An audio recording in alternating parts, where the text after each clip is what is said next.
sommes pas, nous, de bronze, d'or ou d'argent. Nous sommes tous différents.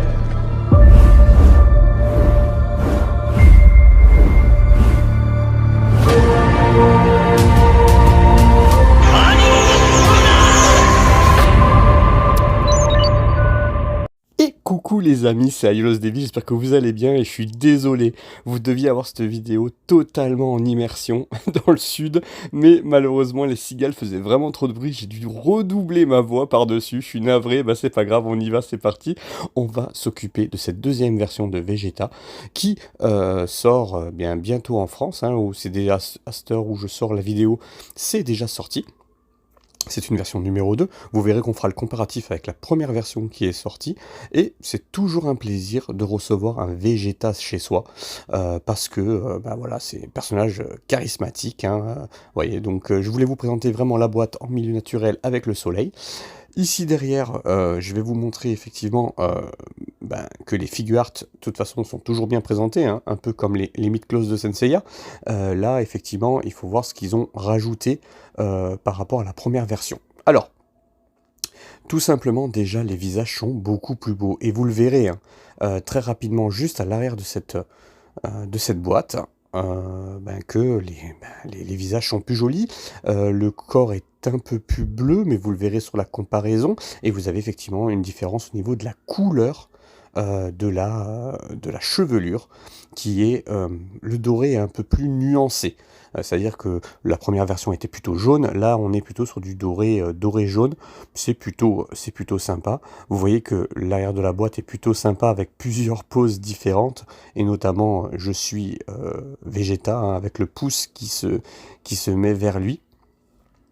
Donc c'est une très belle figurine, avec un blister tout petit, hein, voilà, par rapport à d'autres blisters qui sont bien plus gros, et justement le blister, bah voilà, ce qu'il y a à l'intérieur. Alors il manque un petit élément, et vous le verrez, je le rajouterai tout à l'heure, c'est le pouce justement du Vegeta, que j'avais utilisé pour une autre version de Vegeta. Voilà, vous avez les bras croisés, vous avez les différentes paires de mains, qui sont au nombre de 4, hein, 4 paires de mains différentes, et 3 visages différents. Un visage hurlant, un visage classique et un visage ironique. Allez, on passe à la comparaison tout de suite. Et voilà le petit comparatif quand même, hein, que je voulais, c'était important de vous montrer l'ancien corps et l'ancienne tête. Alors, ici nous avons l'ancien corps, le corps V1, hein, donc le corps donc de la première version. J'ai rajouté la tête du Vegeta Dragon Ball Super. Moi j'avais une petite décoloration, hein, sur le corps, dû effectivement à une exposition en vitrine au soleil de la boutique. Mais bon, je l'ai touché à très bon prix, donc ça ne m'a pas dérangé. On voit bien, même s'il y a une décoloration du corps, on voit bien quand même que le bleu est plus pétard sur la nouvelle version.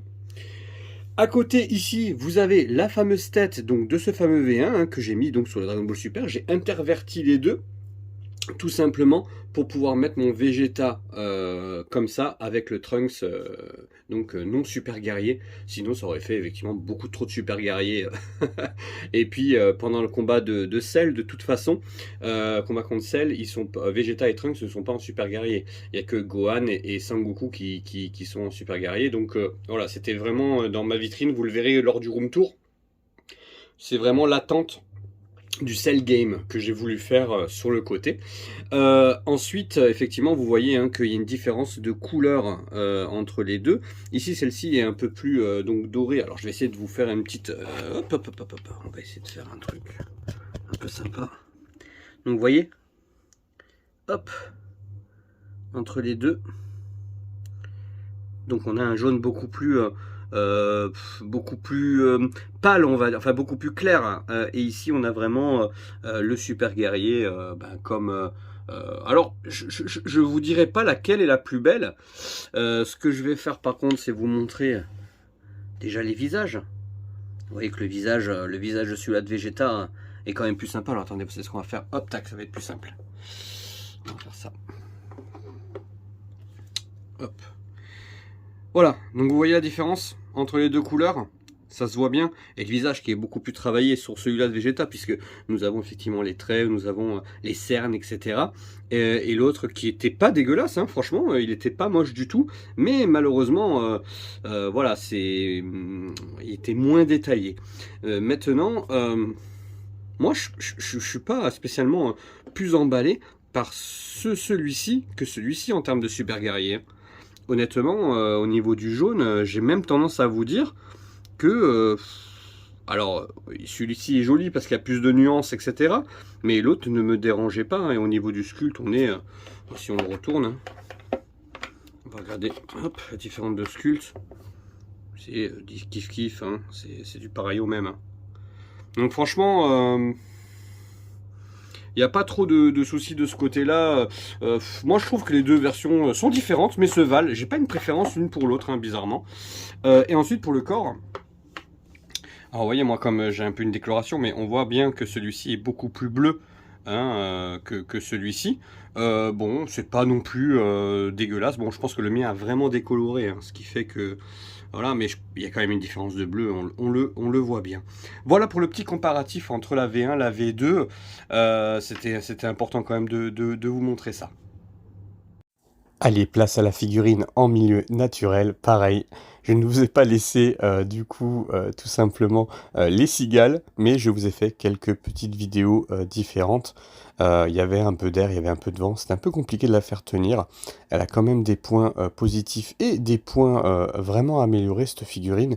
Et vous verrez hein, sur certaines photos, je vous montrerai que mon exemplaire n'était pas exempt de tout défaut.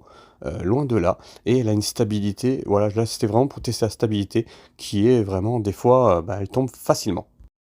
Allez, on place tout de suite au petit cliché photo que j'ai pu faire lors de cette sortie avec le Vegeta, le prince des Saiyans, et j'ai pu faire quelques trucs plutôt sympas dans un spot que vous aviez l'habitude de voir, notamment quand je faisais mes premières sorties hein, avec les mid-close. Donc voilà, je vous ai fait un petit quelque chose qui va assez vite. Le but étant de vous faire un peu du panoramique et un peu des poses un peu différentes. Vous verrez, j'ai fait des essais, hein, tout simplement. Ça reste une très très belle figurine, hein, honnêtement. Voilà, j'ai essayé de vraiment utiliser un peu le maximum le décor qui était à ma disposition en essayant de vous faire les plus belles photos possibles. J'espère qu'elles vous plaisent. Voilà, j'ai essayé de vraiment utiliser tout ce que j'avais à ma disposition. C'est jamais simple, mais comme vous pouvez voir sur ces photos-là, j'ai eu des défauts sur ma figurine, des éclats et des défauts de peinture, ce qui m'était jamais arrivé ou très peu sur des figure art.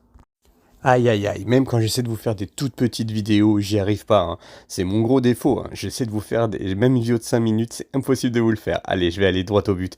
Oui, bien sûr, c'est un must-have, cette figurine. Je vous conseille vraiment de l'acquérir, surtout si vous n'avez pas la première version, qui à un moment donné était un peu montée au niveau du prix, mais je vous conseille vraiment de l'acquérir. Malheureusement, j'ai eu quelques défauts sur mon modèle. Bon, écoutez, c'est assez rare pour le signaler, à part sur la Trunks où j'avais eu un petit souci de bras. Là, pour le coup, des défauts de peinture comme ça, ou des défauts, c'était assez rare quand même pour le souligner. Et voilà les amis, cette vidéo est terminée, j'espère que ça vous a plu. Comme je vous ai dit, je pouvais pas enregistrer en direct parce que les cigales couvraient ma voix alors que j'avais vraiment le micro devant ma bouche, hein, mais il y avait énormément de cigales dans la forêt, donc c'était compliqué de vous faire ça. J'espère que ça vous a plu, comme à mon habitude, j'essaie toujours de sortir des sentiers battus, hein. Donc j'espère que voilà, ça vous convient. N'hésitez pas à liker, à commenter, à vous abonner si c'est pas fait, ça fait toujours plaisir, vous savez que ça me rapporte rien, seulement de la joie et de la bonne humeur. Je vous laisse tout de suite avec ma fille Lily Rose, et oui, ça faisait longtemps qu'elle était plus apparue dans une vidéo comme ça. Elle va vous parler de son cliché à elle qu'elle a fait cet après-midi. Alors Lily Rose, tu as fait plusieurs clichés cet après-midi avec moi en fin de vidéo. Pourquoi avoir fait ce cliché-là et pourquoi c'est ton préféré et le mien aussi pour le coup? Coucou, c'est Lily Rose. Voici ma photo. J'ai choisi ce type dans la nature en mode attaque car je trouvais que ça représentait bien Vegeta. Ok, merci Lily Rose, merci beaucoup. Mais écoute, ta photo est très jolie. Je trouve ça super de l'avoir mis comme ça. On dirait qu'il est un peu en contre-plongée. C'est pas mal, tu t'es bien débrouillé. Merci Lily Rose. De rien.